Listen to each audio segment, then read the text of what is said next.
make me wanna kick my heels up and throw my hands up and throw my head back and come on now.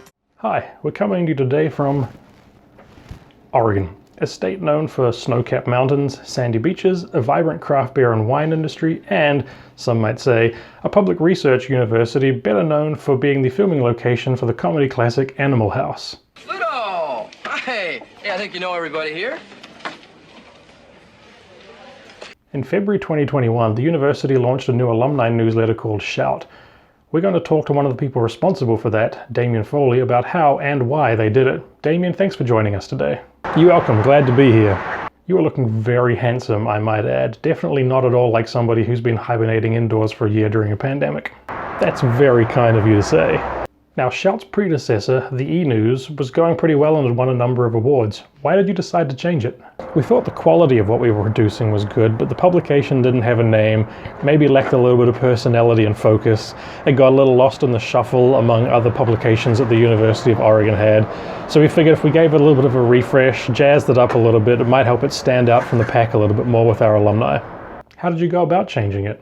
Well, the University of Oregon has a print magazine that goes to alumni that is created by University Communications. This is the digital newsletter that's created by the Alumni Association. We started by figuring out who the newsletter was really targeted at. We took a look at the print magazine, and that was really targeted at older alumni, sort of 50 and over. Then we looked at who was actually receiving the newsletter and found out that 2/3 of the recipient list was actually under the age of 50. So we decided we'd differentiate ourselves from the print magazine really by targeting those younger alumni who'd graduated since 1990. We conducted multiple reader surveys to find out not only whether or not our alumni even wanted a name for it, but also to find out what kinds of content they wanted to see from us.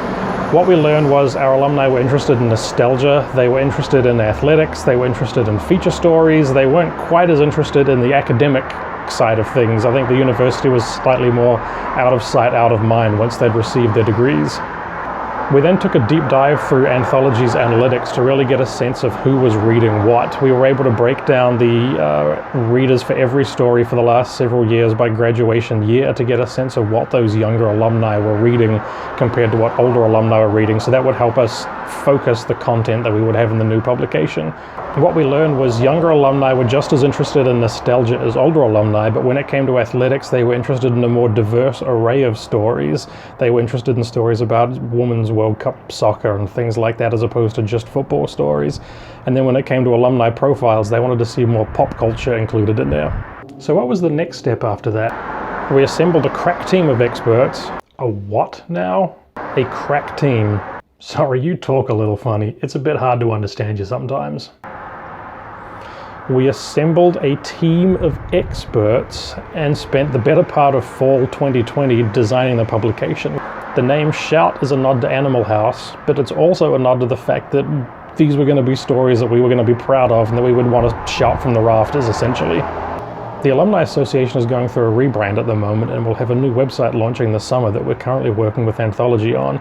So one of the first things we did was we met with the brand strategies team at the university to take a look at what visual elements we would want to replicate from the university proper to the Alumni Association, and then which elements we could incorporate into Shout itself to introduce them to alumni first. So that's where the masthead has the ripple effect that is one of the university's design elements. We've centered the ripples on the O in Shout to make it look like sound waves emanating out from the O itself. We have the big number section, which is a way for us to incorporate brag points. We have a testimonial section to give voices to alumni who don't necessarily rise to the level of ones that we're ready to be featuring yet. We have an old school section where we take old images from the university yearbook, and that incorporates just a really fun nostalgia section in there. And in our events calendar, because driving people to register for events is one of the functions of the newsletter, we now have a breakout section there where we can highlight different events in each issue as well. Now we're going to throw it over to Jenny Soga to talk about the process of taking it from a design proof into an actual working template. Working with Anthology on the email template for our Shout newsletter really allowed us to bring in some much needed outside resources. We were so close to completion. We had the design, the content, the concepts, but the newsletter project just kept getting kind of pushed aside with the shifting priorities and uncertainty of the last year. The team built out the templates, and it was a huge time saver for us. They did a great job matching our original designs. They were able to combine, some of the features we wanted, like static content and dynamic content, and just created a real seamless layout for us. We also were able to integrate site content in a way that really cut down on our production. And the way that Anthology was able to build it, it's really something that will be scalable and that we will be able to have it continue to evolve over the next year. Thanks, Anthology. Thanks, Jenny. So Damien, how did you go about selecting the stories, particularly for the first issue, which you knew would be a critical one to get right, as it would be people's first exposure to the publication? We'll take stories from anywhere. There's really no wrong answer to that question. We have Google alerts, we look for them, we take reader submissions, we get submissions from co-workers. One of the first things I did when I was hired here was went and found a list of prominent alumni on Wikipedia and went through and then fact-checked every single one of the people on there to make sure they were all actually alumni, and from there created a database of 150 University of Oregon alums that we can cherry pick from. In 2019, Garth Brooks came and performed at the University of Oregon, and one of the songs they did that night was Shout, and he duetted it with his backing vocalist, and on the video board there showed that the backing vocalist actually sang Shout in Animal House itself.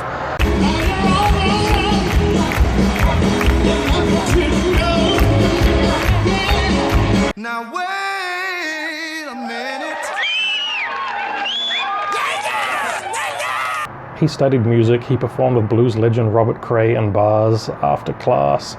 After he left the University of Oregon, he went and became a Christian singer, where he faced a lot of racism from people in the industry.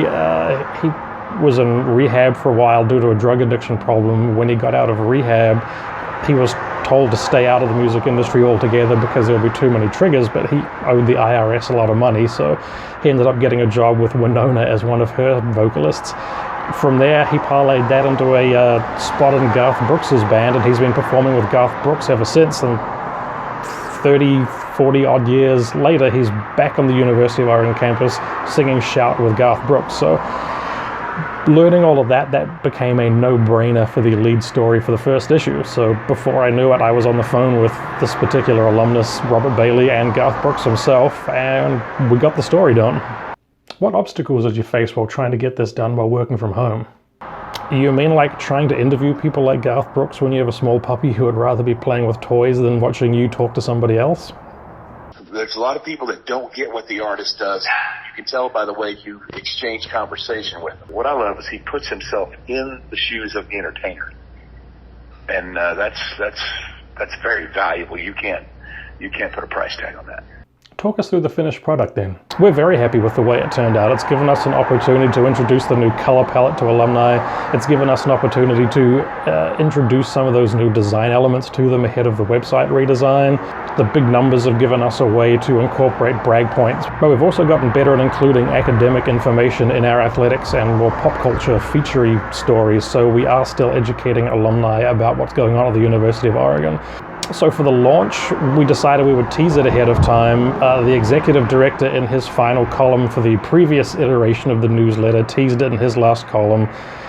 We would do posts on social media ahead of it to try and drum up a little bit of interest there, since it was going to be a new publication, new name, didn't really have any recognition with alumni beyond just the fact that we knew that they would love the name due to its association with Animal House. So we did what we could to try and get the word out there ahead of the launch. So what was the feedback like? How was it received? We've gotten great feedback from alumni who have read it. We actually had a US diplomat refer to it as sexy. Sexy? Yes, she called it sexy. So there you have it. Working with Anthology will make your finished product sexier. There's really nothing more that needs to be said from there. Until next time, go Ducks.